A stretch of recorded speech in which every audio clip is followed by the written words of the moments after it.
Hello students, welcome to Education Rise. हम कर रहे हैं बोर्ड एग्ज़ाम 2022 के लिए मॉडल प्रश्न पत्र, विषय हिंदी अनिवार्य कक्षा 12।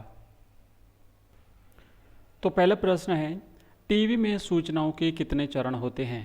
उत्तर है, टीवी में सूचनाओं के 7 चरण होते हैं। इसमें पहला है फ्लैश या ब्रेकिंग न्यूज़, दूसरा है ड्राई एंकर, तीसरा है फ़ोन इन, चौथा एंकर विजुअल, पांचवा एंकर बाइट, छठा लाइव और सातवां है एंकर पैकेज। तो ये 7 चरण होते हैं टीवी में जब सूचनाएं प्रसारित की जाती हैं उस दौरान। दूसरा प्रश्न है, इंटरनेट क्या है? इंटरनेट जनसंचार का सबसे नया और तेज़ी से लोकप्रिय होता हुआ माध्यम है जिसमें प्रिंट मीडिया, रेडियो, टेलीविज़न, किताब, सिनेमा, संगीत और पुस्तकालय के सारे गुण विद्यमान हैं। इसकी पहुंच दुनिया के हर कोने में है। दूसरे शब्दों में यह जनसंचार के सभी माध्यमों का समागम है। शब्द सीमा को ध्यान में रखते हुए आपको उत्तर देना है। तीसरा प्रश्न है, मोबाइल फ़ोन वरदान या अभिशाप पर एक आलेख लिखिए। शब्द सीमा 100 शब्द। वर्तमान संचार क्रांति के युग में मोबाइल एक छोटा सा किंतु अत्यंत उपयोगी डिवाइस है जिसे जेब में रख सकते हैं या हाथ में पकड़ा जा सकता है। इसमें लगने वाली सिम के माध्यम से संचार होता है। इसके माध्यम से हम अपनी बात को दूसरे तक पहुंचाने एवं उसकी बात को सुनने में उपयोग किया जाता है। साथ ही किसी भी प्रकार की मल्टीमीडिया सामग्री का आदान प्रदान करने हेतु यह अत्यंत उपयोगी यंत्र है। इसके अनेक उपयोगों को देखते हुए यह कहा जा सकता है कि मोबाइल वर्तमान समय में एक वरदान है, किंतु इसके दुरुपयोग से यह अभिशाप बन जाता है जिससे हमारा समय, स्वास्थ्य और धन बर्बाद होता है। तो इसे हम यदि सही दिशा में काम में लेते हैं तो ये हमारे लिए एक वरदान है, लेकिन यदि हम इसका दुरुपयोग करते हैं तो ये हमारे लिए एक अभिशाप भी बन जाता है। आपको एक आलेख लिखना है इस पर, इस तरीके से आप उत्तर दे सकते हैं। अगला प्रश्न है, हरिवंश राय बच्चन के व्यक्तित्व एवं कृतित्व का परिचय लिखिए अथवा कुंवर नारायण के व्यक्तित्व एवं कृतित्व का परिचय लिखिए। उत्तर सीमा 80 शब्द, 5 अंक का प्रश्न है। चलिए लिखते हैं। सबसे पहले हम करेंगे हरिवंश राय बच्चन साहब का व्यक्तित्व एवं कृतित्व। हालावाद के प्रवर्तक, हालावाद का प्रवर्तन किया था बच्चन साहब ने हिंदी में। मधुशाला, मधुबाला और मधुकलश जैसी कालजयी रचनाओं के रचयिता हरिवंश राय बच्चन का जन्म 1907 में हुआ था। बच्चन की प्रारंभिक रचनाओं में फारसी के कवि उमर खय्याम के जीवन दर्शन का प्रभाव देखने को मिलता है। इनकी प्रारंभिक रचनाओं में इश्क, प्यार, पीड़ा और मय खाने की झलक देखने को मिलती है। इनकी बाद की रचनाओं में गंभीरता और पूर्णता का विकास हुआ। इनकी प्रमुख रचना है मधुशाला, मधुबाला, मधुकलश, निशा निमंत्रण, एकांत संगीत, मिलन यामिनी, सतरंगिनी, आरती और अंगारे। 4 खंडों में बच्चन की आत्मकथा का प्रकाशन हुआ है। इनकी 2 रचनाएं आत्मपरिचय और दिन जल्दी जल्दी ढलता है हमारी पाठ्य पुस्तक में शामिल की गई हैं। तो ये है हरिवंश राय बच्चन साहब का व्यक्तित्व एवं कृतित्व। व्यक्तित्व में उनके व्यक्तिगत जीवन के बारे में लिखना है और कृतित्व में उनकी कृतियों के बारे में लिखना है। अब हम करेंगे कुंवर नारायण के व्यक्तित्व एवं कृतित्व। कुंवर नारायण का जन्म सन 1927 में हुआ था। हिंदी में नई कविता का दौर चल रहा था। कुंवर नारायण ने अपनी रचनाओं से तीसरे तार सप्तक नामक नई कविता के कवियों के काव्य संग्रह में प्रमुख स्थान प्राप्त किया। वे न केवल कवि बल्कि कहानीकार, निबंधकार, फिल्म समीक्षक के रूप में भी जाने जाते हैं। कविता के प्रति उनका दृष्टिकोण यथार्थवादी था। वह भावुकता से बचकर काव्य रचना करते हैं। यह हुआ इनका व्यक्तित्व। अब हम इनके कृतित्व के बारे में जानते हैं। इनकी प्रमुख कविता संग्रह हैं चक्रव्यूह, अपने सामने, इन दिनों, परिवेश, हम तुम, कोई दूसरा नहीं। इन्होंने बाज श्रवा के बहाने तथा आत्मजयी नामक 2 खंड काव्य भी लिखे हैं।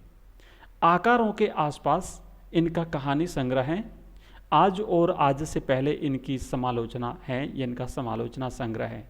तो ये है कुंवर नारायण का व्यक्तित्व एवं कृतित्व, जो कि काफ़ी इम्पोर्टेंट कवि और लेखक में से मैंने छांटे हैं।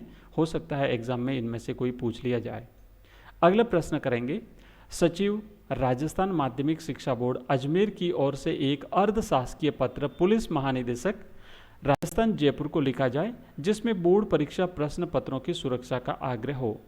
ध्यान रहे कि जो अर्धशासकीय पत्र होते हैं वो किसी सक्षम अधिकारी द्वारा अपने किसी समकक्ष अधिकारी को निर्देशों के आदान प्रदान के लिए लिखे जाते हैं।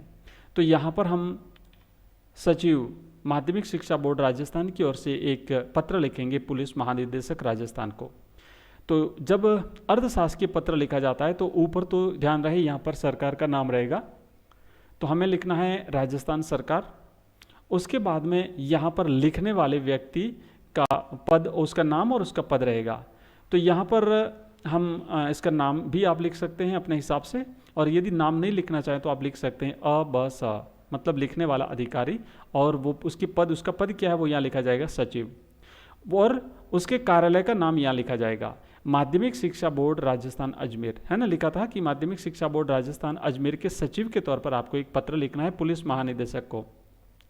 तो यहाँ पर पद लिखा जाएगा, उस कार्यालय का नाम लिखा जाएगा। उसके बाद नीचे यहाँ पर दिनांक लिखी जाएगी, दिनांक 14 अक्टूबर 2022, ठीक है, जो भी आप लिखोगे उस समय। और यहाँ पर पत्र का क्रमांक लिखा जाएगा। इसमें ध्यान रहे इस प्रकार लिखना है, अ यानी अर्ध, सा यानी शासकीय, प यानी पत्र, क्र यानी क्रमांक, अर्ध शासकीय पत्र क्रमांक। और यहाँ पर आप पत्र क्रमांक अपने हिसाब से लिख सकते हैं। उसके बाद जब यहाँ पर हम लिखते हैं तो व्यक्तिगत रूप से हम उन्हें संबोधित करते हैं जिसको पत्र लिखा जाता है। प्रिय श्री वर्मा जी, प्रति वर्ष की भांति इस वर्ष भी माध्यमिक एवं उच्च माध्यमिक परीक्षा 15 मार्च से प्रारंभ होने जा रही है। इसमें प्रदेश के 30 लाख विद्यार्थी सम्मिलित हो रहे हैं। परीक्षाओं के प्रश्न पत्र प्रदेश के थानों में रखने के निर्देश हैं, जो कि 10 मार्च तक पहुंच जाएंगे प्रदेश के थानों में। प्रश्न पत्रों की गोपनीयता और सुरक्षा की दृष्टि से आप व्यक्तिगत तौर से अपने अधीनस्थ अधिकारियों को निर्देशित कर सहयोग प्रदान करें। इससे विद्यार्थियों के भविष्य की सुरक्षा के साथ प्रदेश की छवि भी अच्छी बनेगी। धन्यवाद। और इस साइड में आपको लिखना है भवदीय हस्ताक्षर, और यहाँ पर हस्ताक्षर करने हैं। इस साइड में हम जिसको पत्र लिख रहे हैं उनका नाम लिखेंगे, उनका पद लिखेंगे। सेवा में श्रीमान क ख ग। यहाँ पर ध्यान रखना लिखने वाले व्यक्ति का नाम लिखा जाएगा, और यहाँ पर जिसको लिखा जा रहा है तो यहाँ पर उसका पद लिखा जाएगा पुलिस महानिदेशक राजस्थान जयपुर। इस तरीके से आपको अर्धशासकीय पत्र लिखना है। बिल्कुल सिंपल सा है। यदि आप सही ढंग से मेहनत कर लेते हैं तो आपको ये पूरे के पूरे 4 अंक दिलवा सकता है। चलिए अगला प्रश्न है, निम्नलिखित गद्यांश में से किसी एक गद्यांश की सप्रसंग व्याख्या कीजिए। ये 6 नंबर का टॉपिक रहेगा। तो ये जो हमने एक गद्य लिया है, एक गद्यांश लिया है, सेवक धर्म में हनुमान जी से स्पर्धा करने वाली भक्तिन किसी अंजना की पुत्री न होकर एक अनामधन्या गोपालिका की कन्या है। नाम है लक्ष्मीन अर्थात लक्ष्मी। पर जैसे मेरे नाम की विशालता मेरे लिए दुर्वह है, वैसे ही लक्ष्मी की समृद्धि भक्तिन के कपाल की कुंचित रेखाओं में नहीं बंध सकी। वैसे तो जीवन में प्राय सभी को अपने अपने नाम का विरोधाभास लेकर जीना पड़ता है, पर भक्तिन बहुत समझदार है, क्योंकि वह अपना समृद्धि सूचक नाम किसी को नहीं बताती। केवल जब नौकरी की खोज में आई थी तब ईमानदारी का परिचय देने के लिए उसने शेष इतिव्रत के साथ यह भी बता दिया था, पर इस प्रार्थना के साथ कि मैं कभी उसके नाम का उपयोग न करूं। और इसकी हम सप्रसंग व्याख्या करेंगे। तो यहाँ पर सबसे पहले आपको लिखना है संदर्भ। संदर्भ में 2 चीज़ें लिखी जाती है, उस अध्याय का नाम और उसकी लेखिका कौन है। तो हम लिखेंगे कि प्रस्तुत गद्यांश हमारी पाठ्य पुस्तक आरोह भाग 2 में संकलित रेखा चित्र भक्तिन से लिया गया है और इसकी लेखिका महादेवी वर्मा है। प्रसंग में लिखेंगे, इस अंश में महादेवी जी अपनी सेविका भक्तिन के स्वभाव का परिचय करा रही है, और फिर करनी है व्याख्या। तो इस तरीके से आपको जो है स्टेप बाय स्टेप इसकी पूरी व्याख्या करनी है, तो आपको पूरे में से पूरे नंबर मिलेंगे। व्याख्या में लिखना है कि भक्तिन महादेवी जी की ऐसी अनन्य सेविका थी जिसकी तुलना भगवान राम के सेवक हनुमान जी से की जा सकती थी। वह गाय पालने वाली स्त्री की पुत्री थी। लिखा ना गोपालिका, तो गाय पालने वाली स्त्री की पुत्री थी जिसका नाम ज्ञात नहीं था। अनामधन्या मतलब जिसका नाम पता नहीं था। भक्तिन का वास्तविक नाम लक्ष्मीन था, लक्ष्मी, पर यह नाम उसकी आर्थिक स्थिति से मेल नहीं खाता था, क्योंकि नाम था लक्ष्मी जबकि उसके पास लक्ष्मी का कोई अंश नहीं था, इसलिए उसके नाम से यह मेल नहीं खाता था। वह निर्धन परिवार की स्त्री थी। महादेवी कहती हैं कि उनका महादेवी नाम भी उनके जीवन से मेल नहीं खाता। मतलब प्रत्येक व्यक्ति का नाम उसके जीवन के साथ मेल नहीं खाता है। महादेवी स्वयं अपना उदाहरण देते हुए कहती है कि मेरा नाम है महादेवी, लेकिन मेरे जीवन से ये मेल नहीं खाता है। इसे धारण करना और इसे निभाना मेरे लिए, महादेवी वर्मा के लिए बड़ा कठिन है। भक्तिन के भाग्य में भी उनके नाम के अनुरूप कुछ नहीं था, क्योंकि जैसा नाम था भक्तिन का लक्ष्मी, उस लक्ष्मी के नाम के अनुरूप उसके पास कुछ भी नहीं था, और वह एक नितांत निर्धन वृद्धा थी। संसार में प्राय सभी के नाम उनकी रूप स्तर और व्यवहार के अनुरूप नहीं होते। ज़्यादातर लोगों के साथ ऐसा ही होता है कि उनका जो नाम होता है उसके अनुसार उनकी स्थिति नहीं होती। कंजूस व्यक्ति का नाम दानीराम हो सकता है ना, व्यक्ति कंजूस है पर नाम है दानीराम। और कर्कशा स्त्री महिला का नाम सुशीला हो सकता है। तो ये बिल्कुल विरोधाभास देखने को मिलता है ऐसा संसार में। भक्ति इस मामले में चतुर है। वह अपना लक्ष्मी नाम किसी को नहीं बताती, पता था उसे, इसलिए वो अपना वास्तविक नाम किसी को नहीं बताती है।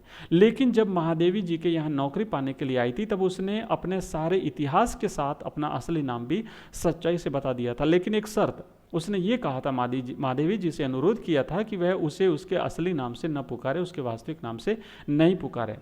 और फिर विशेष में आपको लिखना है, भक्तिन के स्वभाव, रूप और व्यवहार का जीवंत शब्द चित्र अंकित हुआ। यहाँ भक्तिन के बारे में, उसके स्वभाव के बारे में, उसके रूप के बारे में, उसके व्यवहार के बारे में बताया है महादेवी वर्मा ने। भाषा विषय के अनुरूप है और शैली में व्यंग्य के प्रयोग से रोचकता आ गई है। तो इस तरीके से आपको गद्य की सप्रसंग व्याख्या करनी है। अगला हमारा एक और गद्य है जिसकी व्याख्या आपको इसी प्रकार से करनी है। हमारे एक पद था, पद्यांश था, है ना। मैं जग जीवन का भार लिए फिरता हूँ, फिर भी जीवन में प्यार लिए फिरता हूँ। कर दिया किसी ने झंकृत जिनको छूकर, मैं सांसों के दो तार लिए फिरता हूँ। ये भी 6 अंक का रहेगा। इसकी भी सप्रसंग व्याख्या इस प्रकार करेंगे। सबसे पहले संदर्भ। प्रस्तुत काव्यांश हमारी पाठ्य पुस्तक आरोह भाग 2 में संकलित कविता आत्मपरिचय से उद्धृत है। इसके रचयिता हरिवंश राय बच्चन जी हैं। प्रसंग। इस कविता में कवि अपने जीवन के बारे में दुनिया को बताता है। और व्याख्या में लिखना है, बच्चन जी कहते हैं कि संसार में जीवन का भार, यानी कि जीवन के प्रति मेरी जिम्मेदारियां लेकर के मैं जी रहा हूं। इसके बावजूद मेरा जीवन प्यार से भरा हुआ है। जीवन के प्रति मेरी जिम्मेदारियां हैं, मेरे कर्तव्य हैं, इसके बावजूद मेरे दिल में संसार के प्रति प्रेम है, भाईचारा है। जीवन की समस्याओं के बावजूद कवि के जीवन में प्यार है। उसका जीवन सितार की तरह है जिसे किसी ने छूकर झंकृत कर दिया है ना। कहा कि 2 सांसों के तार लिए फिरता हूँ, मतलब यहाँ पर उसने अपनी सांसों को वीणा के तार के समान बताया है। वीणा के तारों को जब छुआ जाता है तो उसमें से ध्वनि निकलती है। इसी तरीके से मेरी सांसों को छू करके किसी ने झंकृत कर दिया है।